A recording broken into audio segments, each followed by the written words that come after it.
Alors bonjour, merci d'être à l'écoute de cette vidéo produite dans le cadre du cours de Relations humaines dans les affaires internationales de la session d'hiver 2018 de l'Université Laval, où mes trois collègues et moi, nous nous attarderons sur les impacts de la diversité culturelle au niveau de la gestion des ressources humaines aux États-Unis, notre pays voisin où la situation géopolitique actuelle se prête particulièrement bien à cette analyse. En effet, l'étude de ce sujet est intéressante en cette période de politique américaine et d'actualité mondiale, soulevant même débat et réflexion sociale relativement à l'inclusion et les accommodements en regard de la diversité culturelle. En terre américaine, l'un des principaux débats est causé par l'abolition souhaitée par le gouvernement Trump de la DACA, the Deferred Action for Childhood Arrival, qui sommairement touche la protection des personnes qui ont immigré aux États-Unis en tant qu'enfants et qui n'ont pas de statut d'immigrant légal, ceux qu'on appelle aussi les Dreamers. Le 5 mars dernier était d'ailleurs la date butoir menacée par le gouvernement américain en regard de ce dossier, mais les négociations ont à toute fin pratique cessé alors que la nation se tourne vers une autre crise, soit le contrôle des armes à feu. À sa façon, Trump a bien souligné la chose sur Twitter et nous avons saisi cet élément d'actualité et ce débat toujours en cours pour cibler notre présentation sur le vaste sujet de la diversité culturelle. Ainsi, le plan de la présentation d'aujourd'hui se détaille comme suit. Présentation générale du sujet, ce que nous venons de faire, une présentation sommaire du pays, une discussion sur la culture et l'immigration, ainsi que sur l'impact des Dreamers sur les entreprises américaines. Enfin, une discussion sur les différences à considérer pour un gestionnaire canadien évoluant au Canada ainsi qu'aux États-Unis et ayant affaire à des travailleurs américains. Et nous terminerons par une courte conclusion. Alors, les États-Unis d'Amérique, notre célèbre voisin du Sud, est la quatrième plus vaste pays du monde avec ses plus de 9 millions de kilomètres carrés de superficie. Il est divisé en 50 États, dont 48 composent le mainland, qui possède une frontière terrestre de plus de 12 000 kilomètres. Cet immense périmètre a d'ailleurs un impact significatif sur l'économie et les échanges commerciaux du pays. Mentionnons également que les États-Unis sont composés de plus de 325 millions d'habitants, ce qui en fait le troisième pays le plus peuplé du monde. La langue principale parlée est la langue d'affaires internationale, soit l'anglais. Ce pays anglo-saxon exerce une importante influence économique et politique sur le monde entier. Ils ont d'ailleurs longtemps été la première puissance économique mondiale, selon le PIB nominal, mais ils auraient été devancés par la Chine depuis 2014, selon les dernières estimations de la Banque mondiale. Néanmoins, les États-Unis maintiennent l'une des productivités au travail les plus élevées du monde. En fait, ils sont troisièmes en 2009 derrière le Luxembourg et la Norvège, deux pays beaucoup plus modestes en superficie et en nombre d'habitants. Cette culture du travail et de productivité, ancrée dans les valeurs des Américains, font partie des composantes de base influençant la gestion des ressources humaines dans ce pays. Toutefois, la présence croissante d'immigrants et d'expatriés à travers le monde dans le milieu de travail états-unien peut ébranler cette tendance. Comme le montre la carte qui suit, qui certes ne couvre qu'un seul aspect des nombreuses caractéristiques d'un individu, la population américaine est plus ou moins diversifiée selon les secteurs géographiques. Néanmoins, cette carte illustre la disparité qui doit être considérée par un dirigeant œuvrant nationalement aux États-Unis. Cette diversité et ses impacts feront l'objet du reste de la présentation en cours. Maintenant, nous allons aborder la culture aux États-Unis, car c'est un élément incontournable pour pouvoir avoir une vue d'ensemble du pays et que tout gestionnaire doit prendre en compte dans sa gestion. Premièrement, avant de pouvoir aborder la notion de diversité culturelle, nous devons définir le concept de culture. Comment définit-on la culture?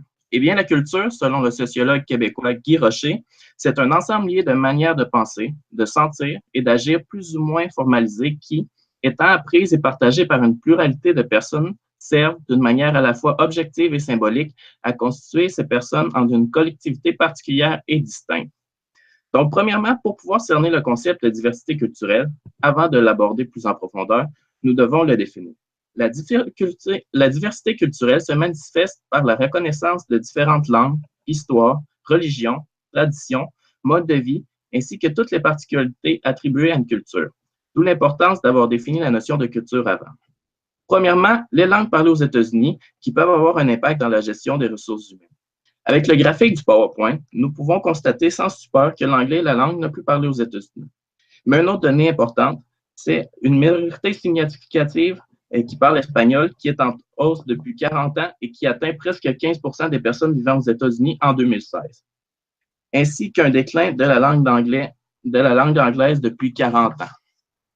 Ici, ce serait important pour considérer l'aspect bilingue des gestionnaires, puisque 15% de la population parle espagnol aux États-Unis et ce taux n'a cessé d'augmenter au cours des 40 dernières années.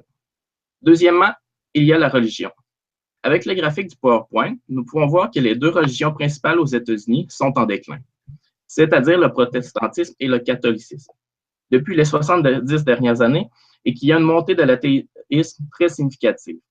Une autre donnée intéressante, c'est que les religions minoritaires représentent plus de 20% de la population. Donc, pour un gestionnaire, celui-ci sera amené à travailler avec une pluralité de religions, en plus des deux religions majoritaires et de la montée de l'athéisme qui représente déjà une proportion significative. Et celui-ci devra considérer les accommodements, les problèmes et les tensions liées aux religions que cela pourrait générer. Pour pouvoir analyser la culture, comme nous l'avons vu dans le cadre du cours, les 6 dimensions culturelles de Hofstede sont un bon outil pour classifier la culture aux États-Unis. Donc, nous allons maintenant jeter un coup d'œil au classement de chacune des 6 dimensions pour avoir une meilleure idée de comment se présente la culture aux États-Unis. Premièrement, il y a la distance par rapport au pouvoir. Le résultat ici est de 40. Donc, ce résultat relève que la culture américaine attend et accepte que les relations du pouvoir soient démocratiques et que ses membres soient perçus comme égaux. Deuxièmement, il y a l'individualisme versus le collectivisme, avec ici un résultat très fort de 91. La culture américaine est donc centrée vers l'individualisme et les réalisations des objectifs personnels. Les gestionnaires et les employés s'attendent donc à être consultés et l'information est partagée fréquemment. Pour ce qui est du monde des affaires, les employés doivent être autonomes et faire preuve d'initiative. Ensuite, il y a l'indice évitement-incertitude avec un résultat de 46. Ce résultat démontre que les Américains sont plus ouverts au changement, qu'ils disposent de moins de règles et de lois, et leurs directives sont plus souples. Il y a donc un haut pourcentage d'acceptation des nouvelles idées, des nouveaux produits, ainsi et qu'ils sont disposés à essayer de nouvelles choses. De ce fait, ils sont plus tolérants aux idées divergentes ainsi qu'aux opinions et sont ouverts à la liberté d'expression. Puis, la masculinité versus la féminité avec un résultat de 62.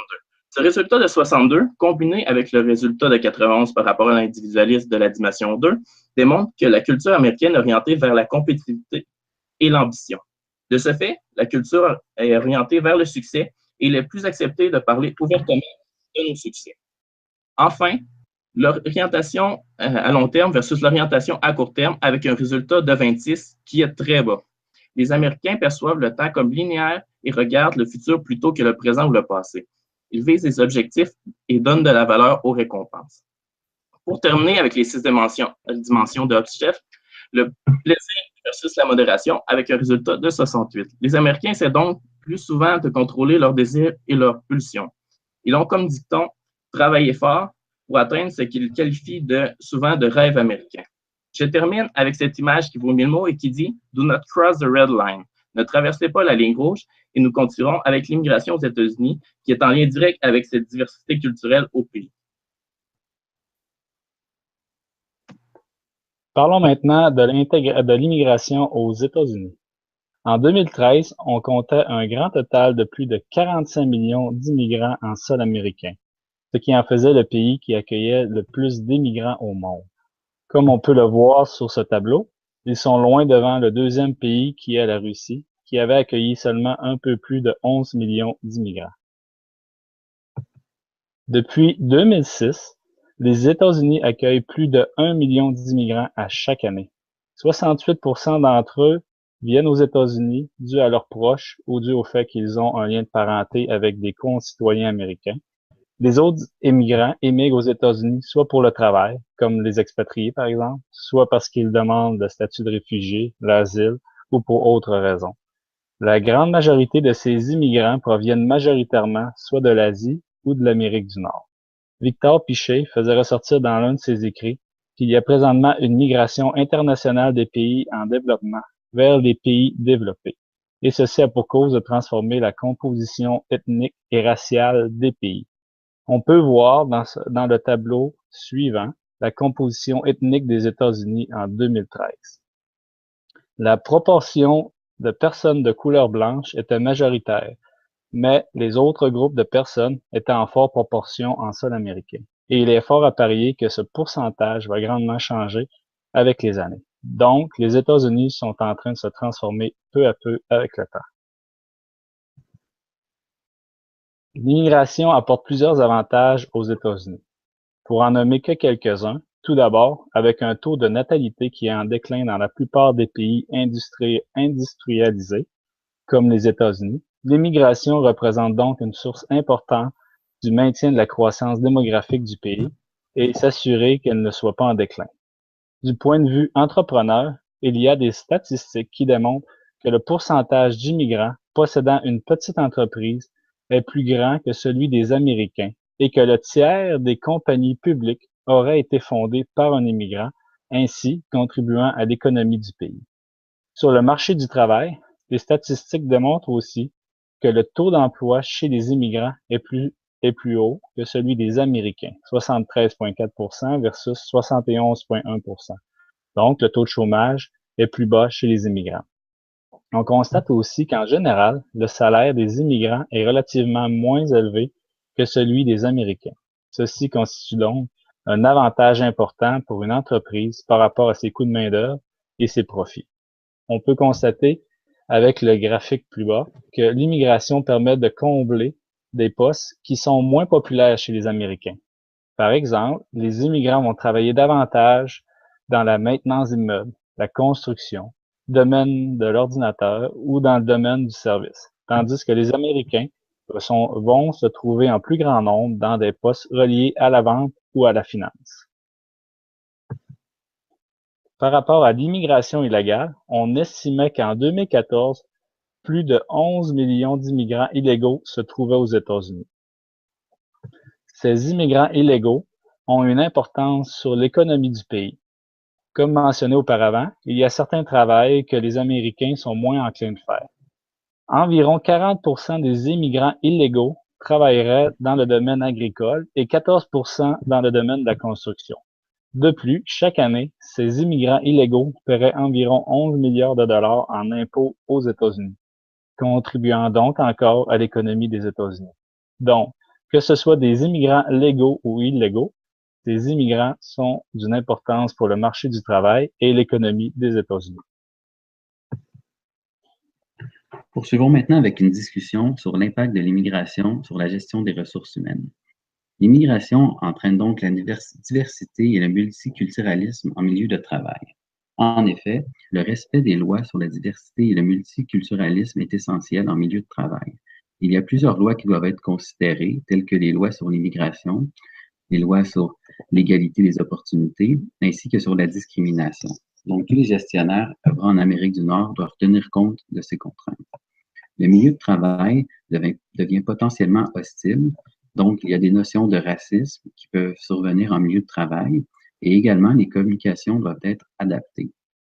Cela représente donc des défis d'intégration pour les gestionnaires au niveau de l'intégration des cultures ainsi que des diverses religions.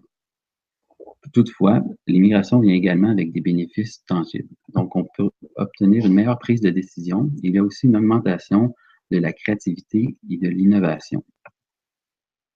Quel est l'impact pour le Canada? Le Canada pourrait bénéficier des politiques d'immigration mises en place par l'administration récente et puis, puisque plusieurs immigrants potentiellement qualifiés aspiraient au rêve américain peuvent maintenant se tourner vers le Canada.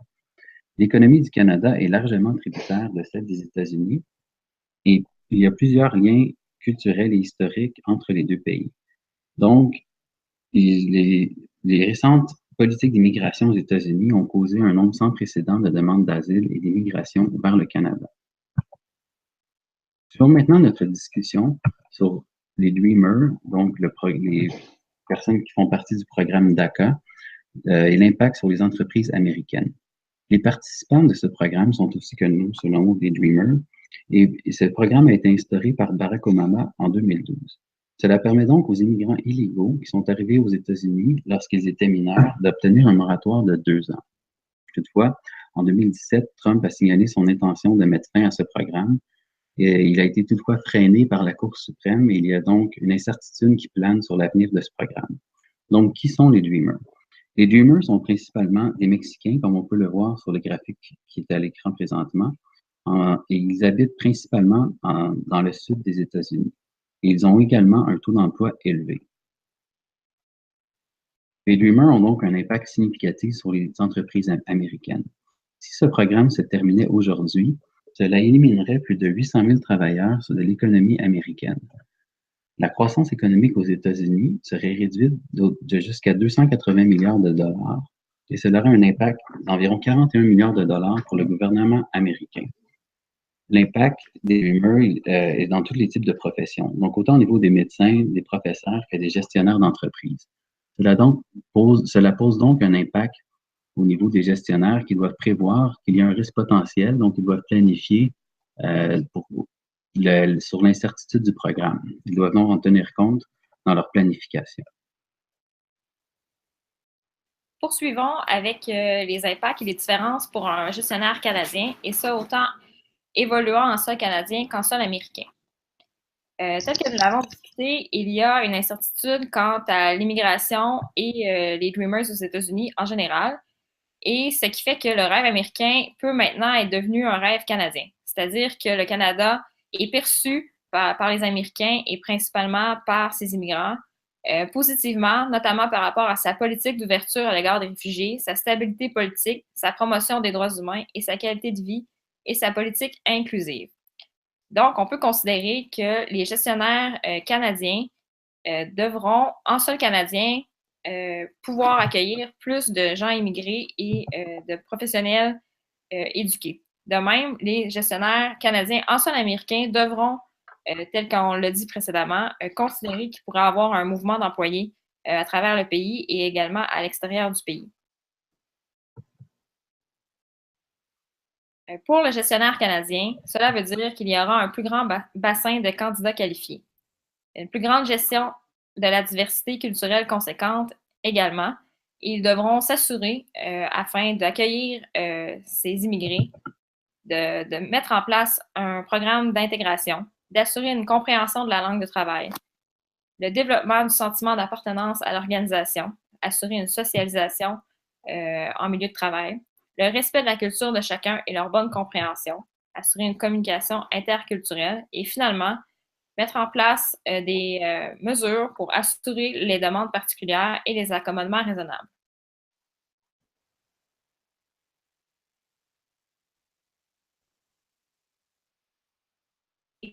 Les différences par les Américains en milieu de travail. Donc, les Américains, ils sont plus directs dans leur communication que les Canadiens.